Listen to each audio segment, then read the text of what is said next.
Today I'm going to tell you this new story called The Power of the Cell. Nadim and Vilma spun through the circularium door.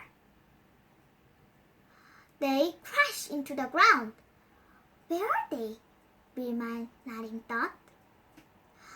They were in a unique alley in two shadowy buildings that covered them. It was very dark, and Vilma said, "Where are we?" she said. "I don't know," said Nadim. Then Vilma saw a sign. Vilma saw a sign that at the bookbinder shop. The London Gazette, 13th October 1805. Steam, is it a power of the future? Steam, chuckled Nadim. Imagine if we had steam-powered steam-powered computers. Then Vilma feared something that tickled her toes. She looked up. A woman was throwing a rock at her. She hissed, "Over here!" And Vilma was surprised. "Who are you?" she said. "Morlock sent me to help you. There isn't much time to explain." She darted to one of bookbinder's shop. "Come here, and quickly," she said. Nadim and Vilma didn't know that the woman looked at two shadowy covered buildings and looked at it and nodded. From a shadowy building, a shadowy creature moved. It was the man, and he understood her signal. Their plan is working perfectly. Vilma and Nadim was in a big room. Nadim thinks it is a homemade laboratory. It has cylinders and cords of wire and copper sheets. "Where this place is a safe place," murmured woman. "For now." "How do you know?" said Vilma. "And who are you?" "Morlock sent me to help you. To look for you. Find the cell. It is a very dangerous stone called a lodestone. It is very dangerous.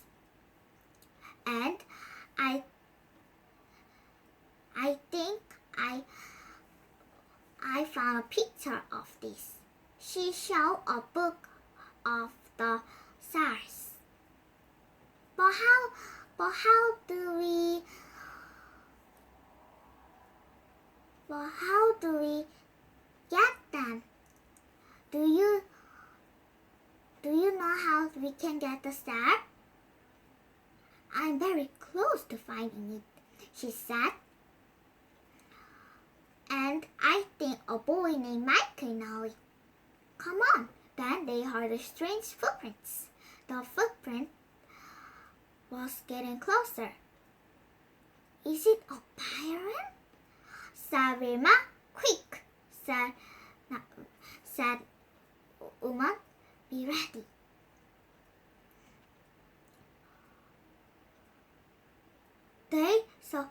They heard more voices.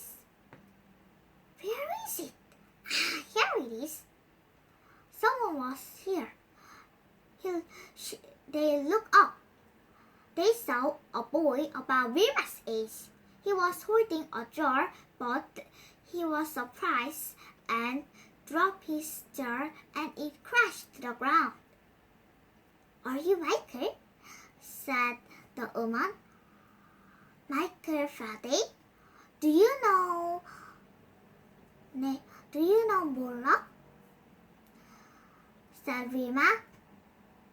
"Yes, I'm saving a cell and my friend Tyler is having it. Come on, I'll show where he is.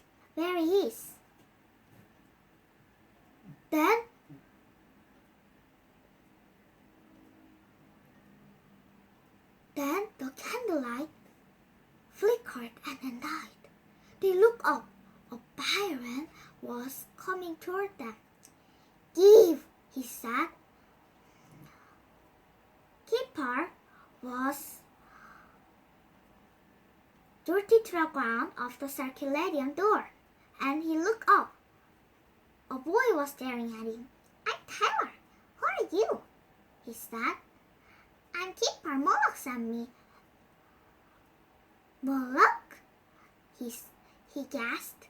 "I know about all that time lab stuff my mate Faraday told me. Clever lad into science."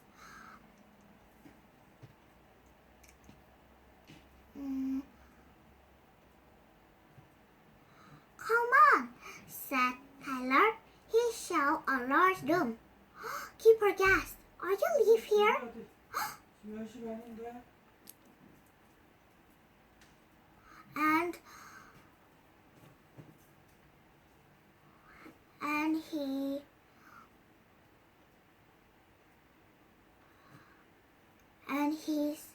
And Tyler said, "Live here and work here," he said.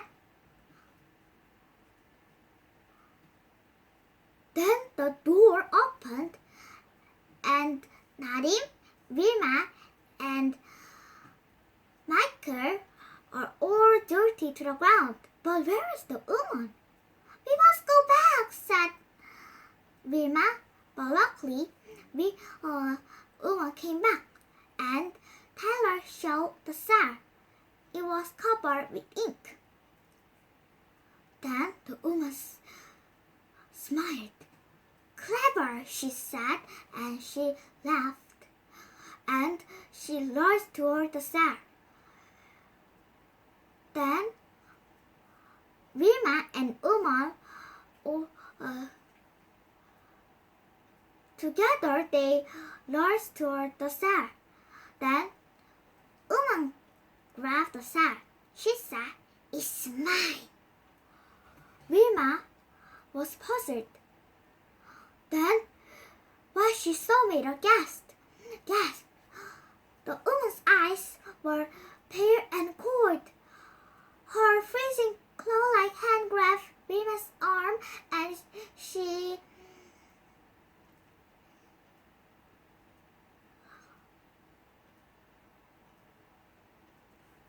she pushed her out of the way.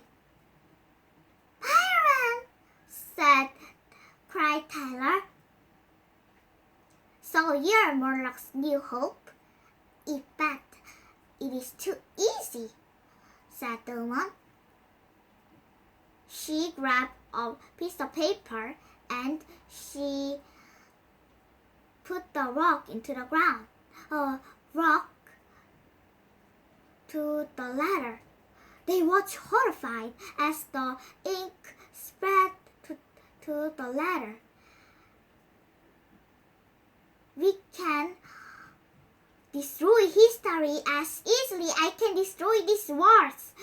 The woman's smile became wide.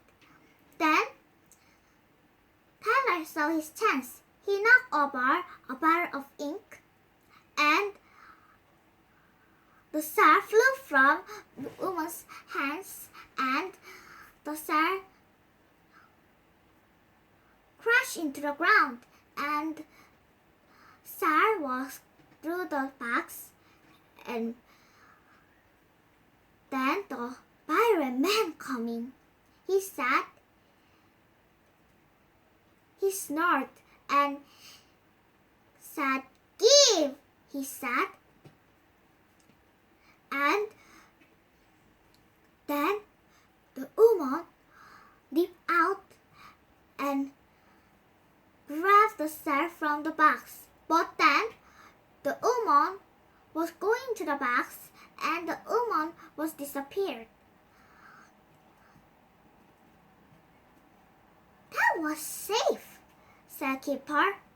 Then the door appeared. It's time for their mission was over. Nadim, Keeper, and Vilma all stepped into the door. But then Keeper saw a pirate man jump out and get towards